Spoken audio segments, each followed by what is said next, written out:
Let's see what's going on here. Five of Pentacles, the underlying energy. Okay, this is not feeling like you don't have enough, right? There might have been a rejection of some kind, something that you were going for, and it's the poverty card. Emotional poverty, financial poverty, whatever it is, you just don't feel like you have enough. We're going into this week, there might be kind of that kind of scarcity and thinking like, what the hell do I actually have? The kind of thing that I think a lot of people don't say about the Five of Pentacles is that help is available. Help is available there, but sometimes we reject it because maybe there's like a price tag attached to it, right? You know, someone says that they'll help us, but then we're going to be like indebted to them for the rest of our lives. We have to kind of give them our firstborn child or something. It's that kind of energy sometimes.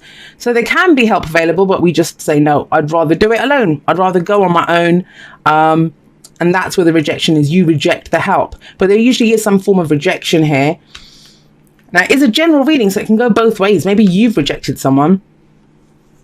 It's interesting to me that the sun is the focus, because that's why I'm kind of harping on about the rejection of help, because you seem to see the potential in something. You seem to see the potential for great happiness in a situation. Now, it might be that you have a plan for a business or for a relationship or whatever, but it's like, I don't have the money yet, or I don't have the support yet.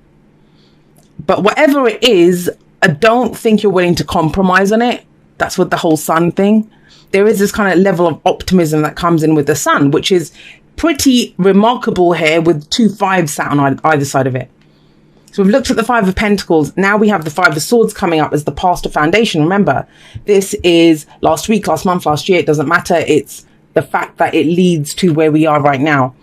And the Five of Swords, it's an argument, right? It's conflict. It's someone who's willing to do whatever it takes to get what they want. But it's usually seen as an empty victory because no one clearly wins here. But, you know, sometimes we're happy to pay the price for it. We're happy to pay the price. And that's kind of like a theme. Think about it. This person is willing to fight for what they want. To take this, even if it means losing the friends or losing whatever those people meant to him. It cost him something. Here, this person's willing to reject the help if it means they get to go. There's a level of independence here. Now, whenever fives show up, I always call them the agents of chaos, right? They are the agents of chaos because it feels very intense when they're happening. Now, I'm wondering if it's because you very clearly see where you're going. You very clearly know where you're going and you're not willing to compromise on that. That you've been through too much to kind of give up control or give up something at this point. That's coming through very strongly. There's a very determined energy in this reading. Very determined. We have 2 cards of illumination here. So it's not like you don't know. You know. You know what your truth is. Trying to see. I mean, that's just pretty... I don't even know the last time I saw the 2 5s like that on either side of the sun. That's pretty spectacular. Because if this wasn't here, this would be really... And it might be. It doesn't mean that you still can't feel this as intense, right? But it's here we see the potential. And that's the sun. The sun is childlike joy. It's innocence. This is not just, you know, kind of winging it. This is, I know where I'm going. I know how I feel about this. When the sun shines, it reveals everything to us. You know, nothing is hidden. No effort is required to see what's there. That's how we see the potential. And that's how you know where you're going. Your focus, you're kind of like, your focus is directly, your blinkers on, screw this stuff that's happening on the sides. I know where I'm going. And you know, you do, because we have the Ace of Wands sat right underneath that, but I'll get to that in just a moment. Now, where does all of this lead? Well, we have the Knight of Swords coming up in the present. Like I said, that's your energy. That's air energy, Gemini, Libra, Aquarius. But the thing with the Knight of Swords is he knows his truth. He knows what his truth is, and he's willing to act in his very spontaneous energy. He comes charging in out of nowhere, kind of blurts out his truth. So just going to say this, Gemini, you guys might be unleashing your truth on a few people. And it's not always the most pleasant of truths. It is the truth. It is the truth, but it's not always the most pleasant. I mean, it could be with the Five of Pentacles here. If someone's trying to offer you something and you're like, well, I don't need it. You know, I'm fine on my own. I'll take care of it. I'll do it myself. Because you know there's strings attached. That's what I was trying to say before. Price tag. Strings attached to whatever the help is or the offer is. Now, for others of you, I'll just say this because it can be flipped, right? It might be that you're in this situation and somebody else comes in, because the Knight of Swords can come in from anywhere. And that's someone that you kind of, it doesn't mean that they're an air sign. They might have those kind of qualities. They come in and speak some truth to you. And the fact that it's swords coming up, Knight of Swords, you kind of connect to them. They're on your wavelength. This is someone that you can understand. But I think this, for most of you, this is you acting on your truth, speaking your truth, fighting for your truth, fighting for your beliefs. There's a very strong core belief here. Like, you cannot be budged from this. And very kind of resolute, very stubborn energy. Even though we don't have cards like the Emperor and stuff coming out, there's that kind of determination. Anyone who can still shine like the sun with this crap on either side, yeah, they know what they're doing. They know where they're going. They know what their truth is. And that's you. You know that. So where does this lead? If you speak your truth, act on your truth, go fight for your truth, what comes in? The Ace of Wands.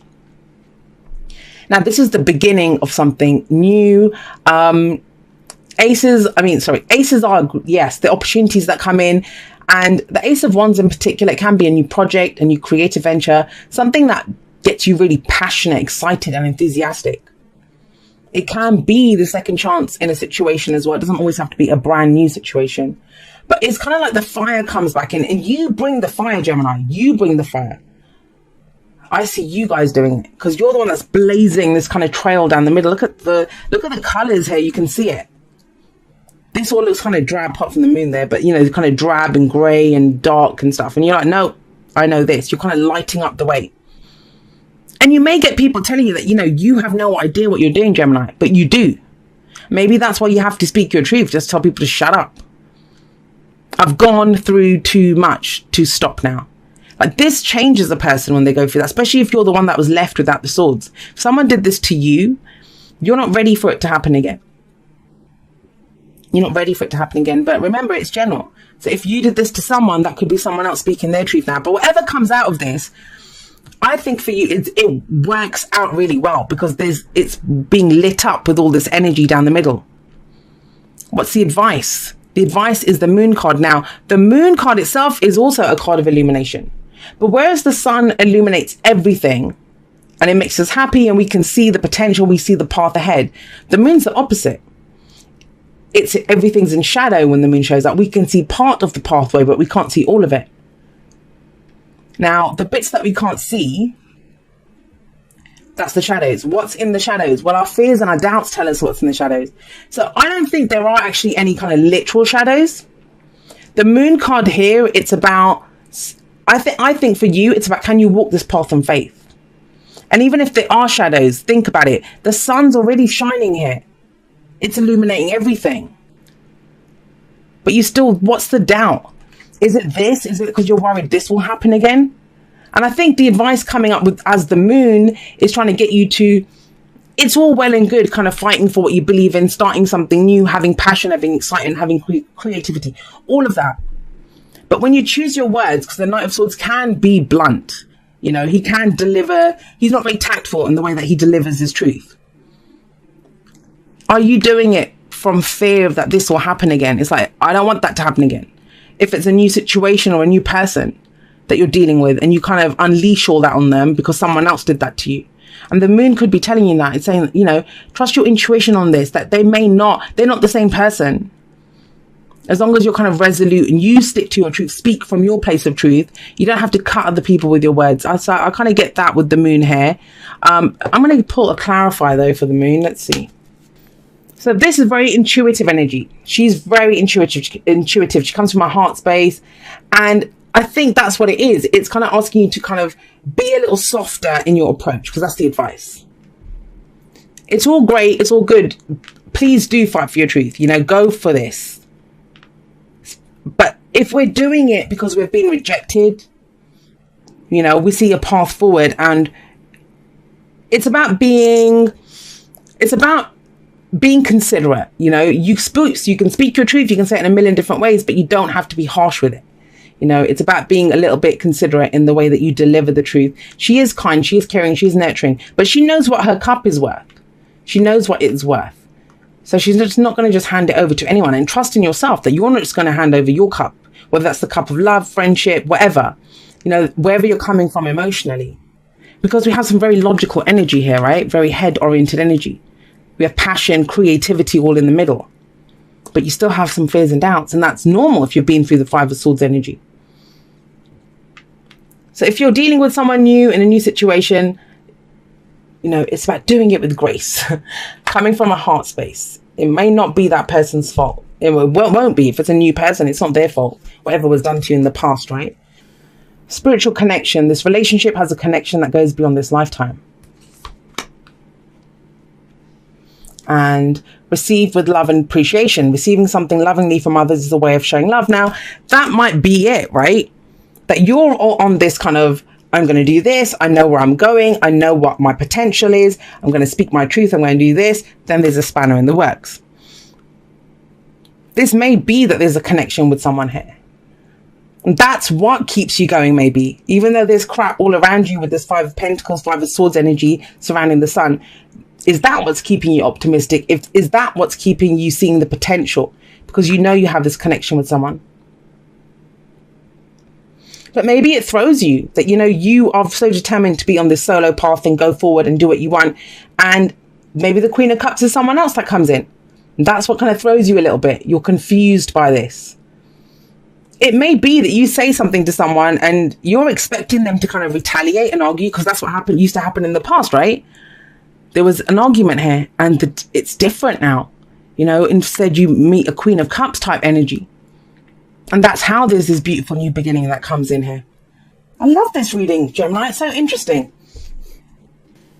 Yeah, a change in the wind. Now, a change in the wind, it is, you know, when we can sense something's about to shift, something is about to change. And whether that's because, you know, you believe that with that the sun showing up here, it's going to change. Or if you're going through this and the moon's that, oh my God, are things going to change? It is a little bit like the Tower card, but you kind of know it's going to happen. That's what a change in the wind is. And that's not necessarily a bad thing. Even if you can sense a storm coming, even if you can feel something like that coming in, it never lasts, right? And it kind of feels like it kind of clears the air. You know, after a good rain where it kind of cleanses the world almost and it washes everything away. There's a shift coming in, you know, if you've been braced for impact, if you've been fighting for something, you've had kind of eyes forward, centered, focused on where you're going.